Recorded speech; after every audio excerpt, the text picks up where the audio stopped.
We'll be back after this break.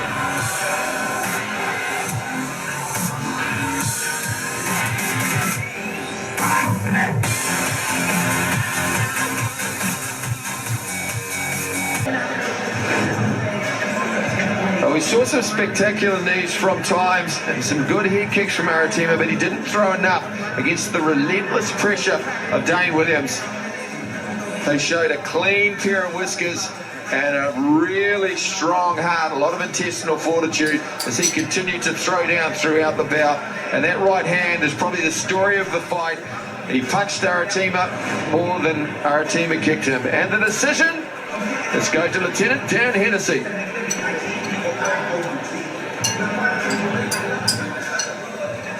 Ladies and gentlemen, after 3 rounds of action, we go to the judges' scorecards for decision, where we find a unanimous decision winner.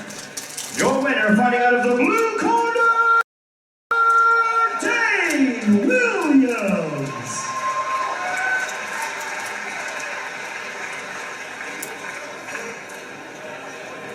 There's our man Monty Beetham talking to our winner, Dane Williams.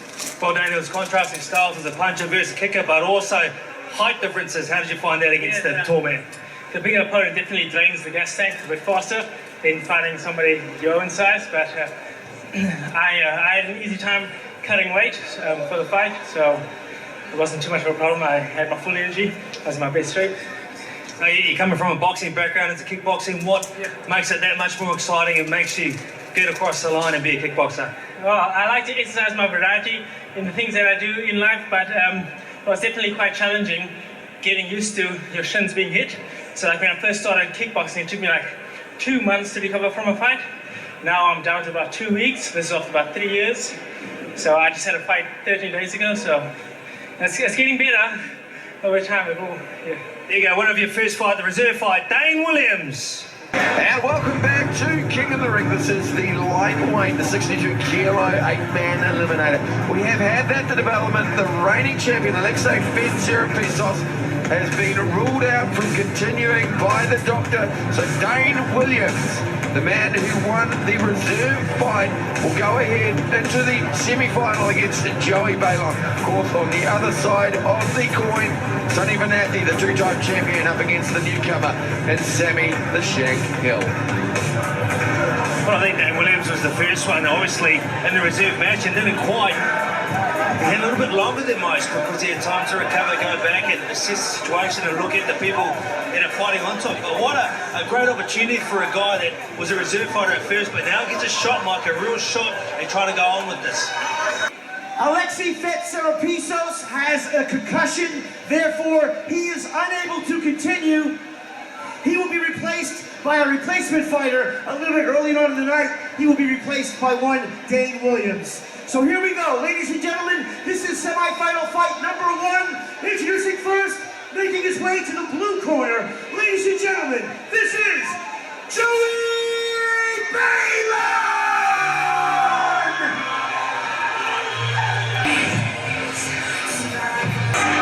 Once again, the Filipino kid strides down the king. He's a promoter. He has trained every fighter in the city. Making his way to the red corner, ladies and gentlemen, this is Dane Williams!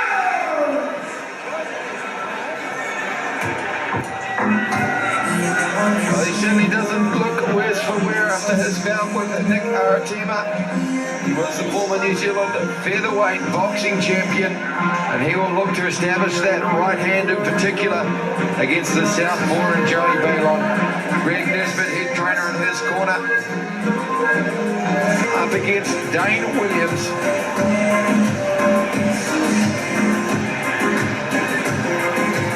Just a reminder,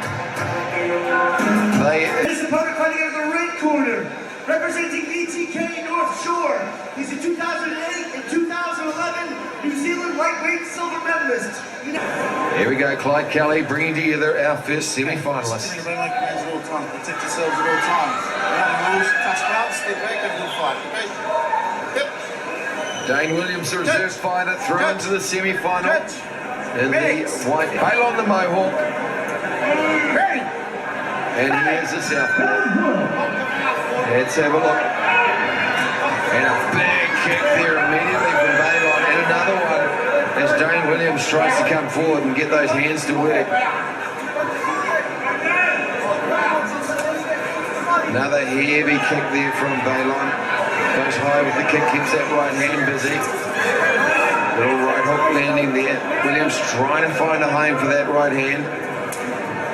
Balon working well, setting up his kick. He's found range 2 with his lead hand, which is allowing him to set up with him more ease. That's right, you said, well, I said from the start this was going to be a great matchup because you had a guy who likes to come in and punch in the pocket, which is Williams. Plenty of support here for himself, and Jody Balon trying to catch him on the way in. Brutal with some of his leg kicks and head kicks. And Balon doing the right thing, just keeping the right arm busy, blocking kicks, taking his leverage away too. With the inside thigh kick from time to time. And it's a dangerous move too when you kick with your lead leg to the thigh or outside thigh of the southpaw, because you line yourself. There's a big knee coming up high from Balon.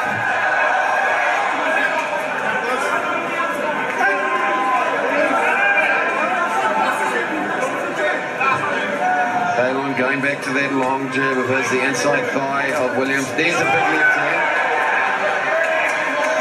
Just missed whether that was a kick or a punch that dropped him. The referee was in the way. I thought his gloves touched the ground. I'd like to see the replay on it. There's another right hand.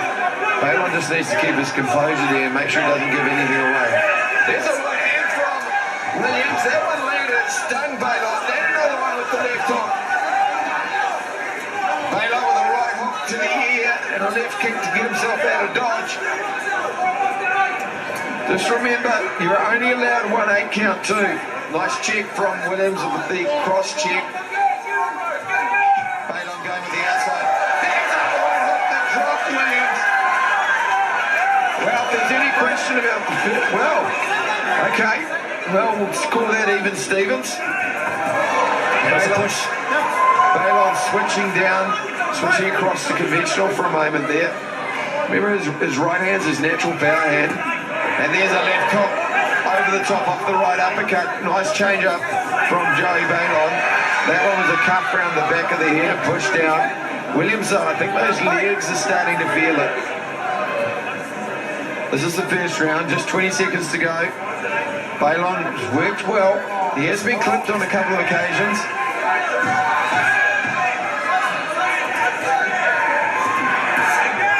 Nice little counter uppercut off Balon's right hook.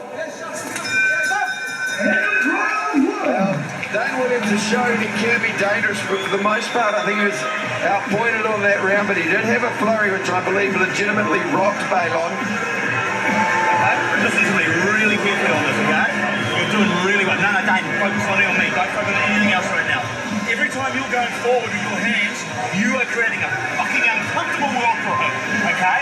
Every time you stop and you delay, guess what happens? He comes back at you. Don't give him any time. As soon as you see him setting up, I want you to just... It's a really good... Now, you stunned him twice. You still got an 8 count. It was unfortunate not to get him. So you can come power down now to 90, not to 90, and just do your feet faster, stepping off, okay? Okay, brother? Interesting call there, power down. And Balon, he did land some nice kicks. There was the right hand, and that was actually legitimately potentially an 8 count, but I think there was a similar one that didn't get caught by Clyde Kelly, so even Stevens. Probably Balon in that first round, but Williams has shown he can unsettle him when he lets those hands go. I think both men are coming in with all or nothing sort of combinations. Something he's got to give. I'd be surprised if this one doesn't go to a stoppage and someone gets KO. Well, both of them are also worse for wear, so the fatigue factor's there. That was more of a push with the palm of the glove as Williams ran in. But he's been told to heavy kicks from Balon. He needs to work that lead leg of his a little bit more with the front leg teep as well. That left kick is offsetting Williams' right hand. You can see it's just starting to redden up on the forearm of Williams. Balon dipping low badly. He has to be cautious there because he could eat. There's a head kick.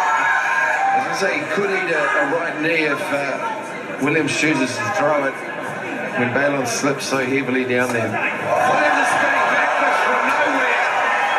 He was off balance and throw it. It was a speculator, caught him right on the button. Fortune favours the brave. Hey, hands up. Dane Williams now has to dig himself out of a deep hole.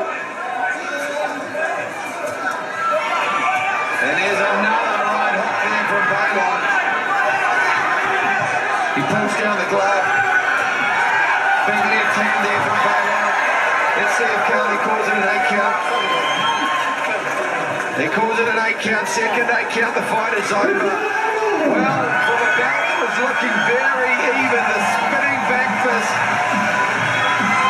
has saved Joey Balon a round and a half of damage. And he must now feel very confident as he is the first man to head into the final with a TKO victory over Dane Williams. Hard luck for Williams. The boxer was caught by a spinning back fist, not something he prepared for often. As a boxer, there was a head kick off the right leg. Williams, though, he's tough. And Balon missed with the kick, and then just a speculating spinning back fist caught him right on the kisser. And the follow-up from Balon, the referee came in and decided to call the fight. Good call from Clyde Cowley. Williams looked visibly rocked. From a matchup with two-time champion Sonny Benathi. But first, Sonny Benathi has to get past Sammy the Shankill, who won his bout by a clean KO with the right hand. And that could be a battle of two powerhouse right hands. The Shank versus the Archangel. We'll be back after this break.